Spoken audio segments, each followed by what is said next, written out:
Gujarat is being spruced up. China's President Xi Jinping is to visit this place. A personal invitation of Prime Minister Narendra Modi. Two very powerful leaders. Will this be a new beginning in India-China relations that's marred by distrust over half a century? But before we talk about that, let's also tell you that the 17th of September is also Prime Minister Narendra Modi's 65th birthday. This will be celebrated, this was to be celebrated for the first time after he became Prime Minister. Grand celebrations were planned all over Gujarat. We went to Vadnagar, where Prime Minister Narendra Modi was born, where he spent his initial years, where he went to school.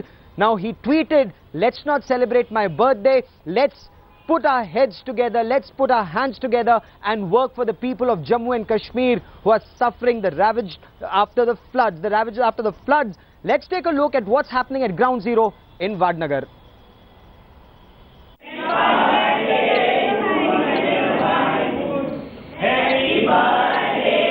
The excitement in this Vadnagar school is palpable. The school's most famous student is now the country's Prime Minister, and it is his birthday on Wednesday. While the school had planned a big bash to celebrate Narendra Modi's 65th birthday, they have now toned down the celebrations.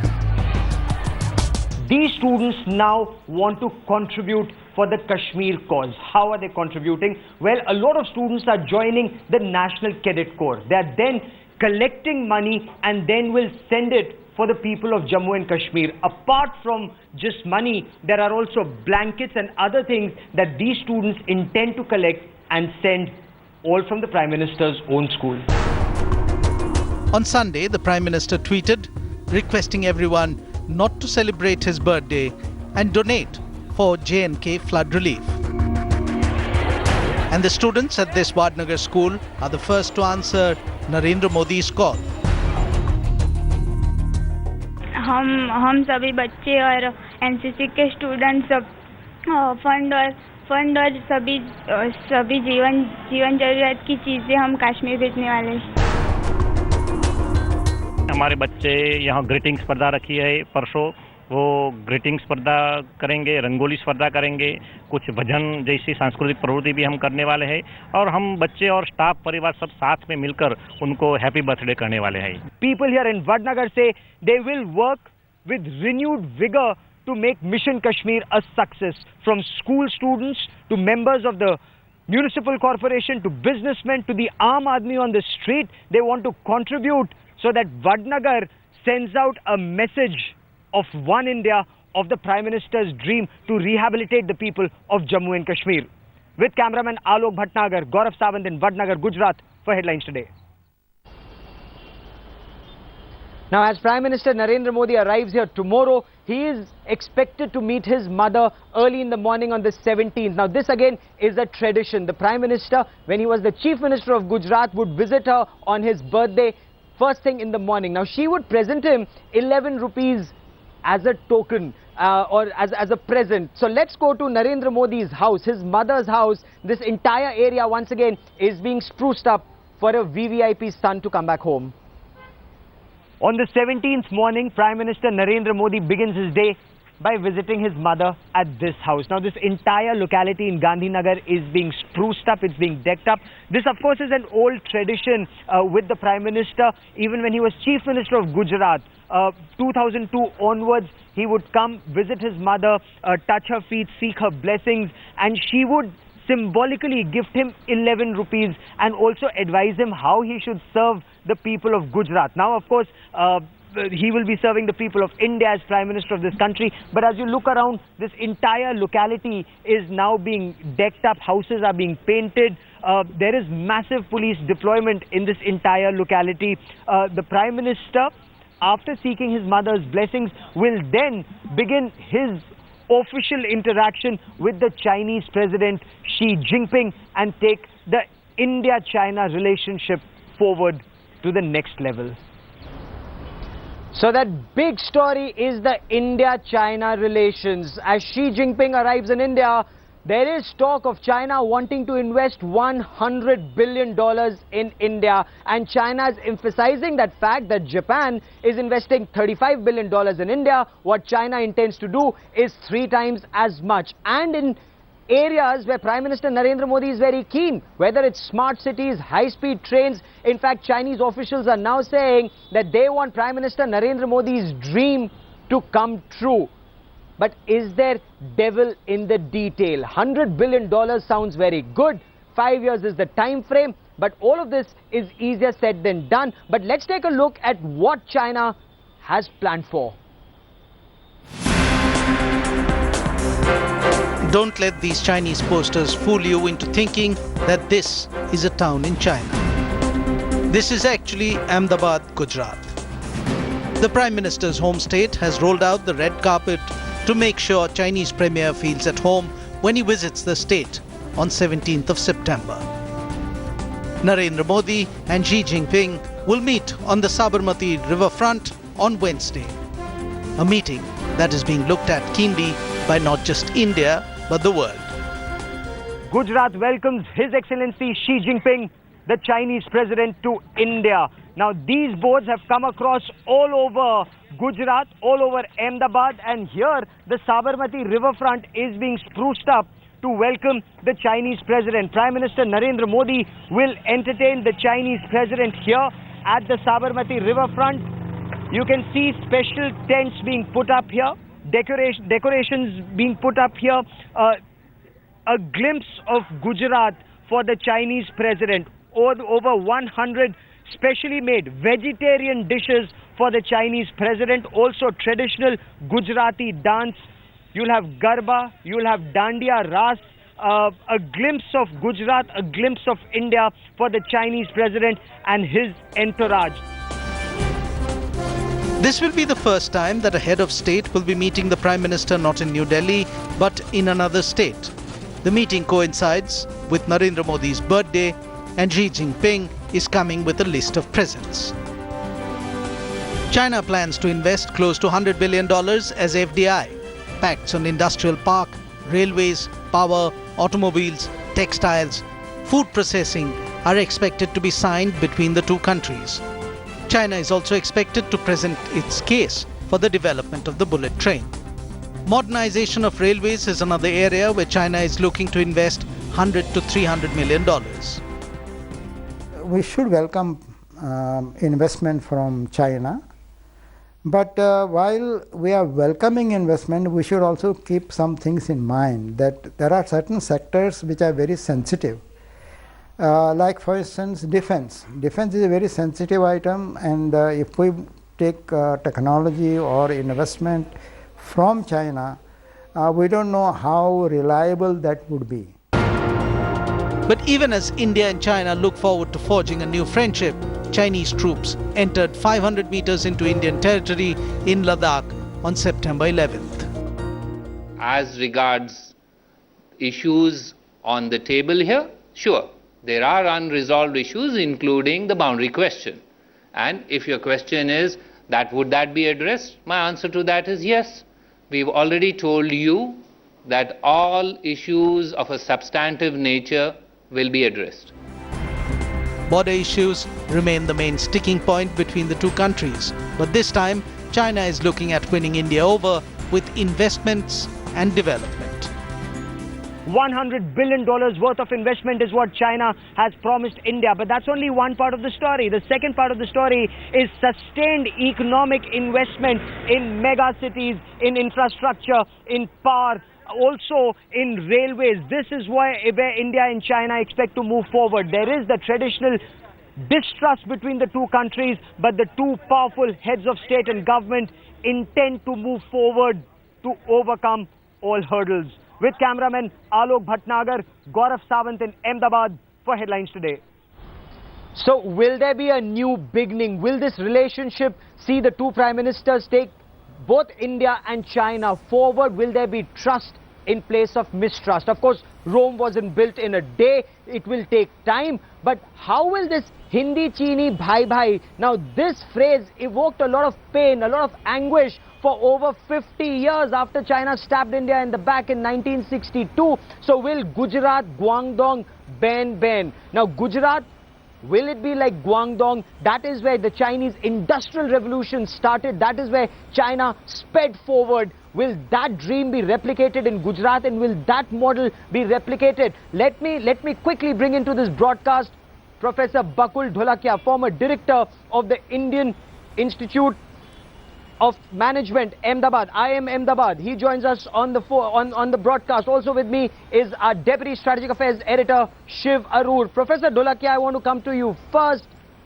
Hindi Chini Bhai Bhai was very painful. Will the economic relationship take the two countries forward? Will it be a new dawn? I very much think so, though of course the trust deficit is very wide and needs to be bridged. But the trust deficit has come in the way of India-China economic cooperation over the last 50 years. And a time has come to move on. Now, this problem is a separate problem and needs to be diplomatically resolved. But in this period, particularly after 1991, when economic reforms opened up opportunities in India, and China was the fastest growing economy in the 20 years, 25 years that followed our economic liberalization. And we have not been able to take advantage of the enormous growth of Chinese economy and huge potential that we have. And as a result, our exports to China today form hardly 5% of our total exports, whereas our imports from China form about 11% of our total imports. And therefore, there is enormous potential for Indian exports to grow. And that is what Prime Minister Narendra Modi is talking about. He's talking about Make in India. He's talking about a relationship that will be mutually beneficial. It will be of advantage to China. It will be of advantage to India. And Shiv, at this point of time, if the strategic community is saying move forward, but with caution, trust but verify, and repeated Chinese incursions along the line of control, that leads to a lot of trust deficit increasing and not decreasing. And ironically, Gaurav, just about the time that the Chinese premier was shaking hands with Narendra Modi, there was news breaking of a fresh intrusion in the Demchok area. I don't think anything illustrates the need for caution as well as a firm hand when dealing with China than this particular coincidence. Of course, in the past, we've seen, the political engagement with China as somewhat separate from what happens on the ground, given that there is, a remedial mechanism on the ground to deal with such intrusions. But what it does illustrate is that if this really is a kind of progression in relations between both countries, the foundation obviously needs to be economic, but both countries would at their peril ignore the steps they take strategically speaking. Because even as there is a level of warmth on the commercial side, strategically speaking, on the tactical level at the border, if such provocations continue, then they are going to completely counteract any gains that are made across the diplomatic table. So that's another thing that the Modi government will have to look at very carefully. And that will be discussed. That will be discussed. Of course, when we talk about the Ahmedabad leg, the Gujarat leg of this visit, Professor Dholakia, the symbolism is immense. Two extremely powerful leaders. Prime Minister Narendra Modi in India has majority. Chinese President Xi Jinping. Now, when you look at him, his political career, he's on the rise. He's extremely powerful. He also controls the armed forces, the Central Military Commission in his own country. When he comes to Ahmedabad, what is the symbolism here? Guangdong, Gujarat, Guangzhou, Gandhinagar. Take us through the symbolism of this visit. No, this symbolism is tremendous. Gujarat is the land of Mahatma Gandhi. And, this is one of the most peaceful state, which is one of the fastest developing states. And therefore, this is symbolic in the sense that, the Chinese premier is saying that I am breaking conventional approach. This is perhaps the first time that the head of the state is meeting the head of the state in India in a place which is outside Delhi for a first interaction. Yes. And this is Narendra Modi's success in convincing the rest of the world that there is some substance in the Gujarat model, that there is something that Gujarat has achieved which can be replicated across the country, and if in the process you get international cooperation, you get international support and help, then India can achieve much more than what it has managed to achieve in the last 20 years. And that is a very, very strong message.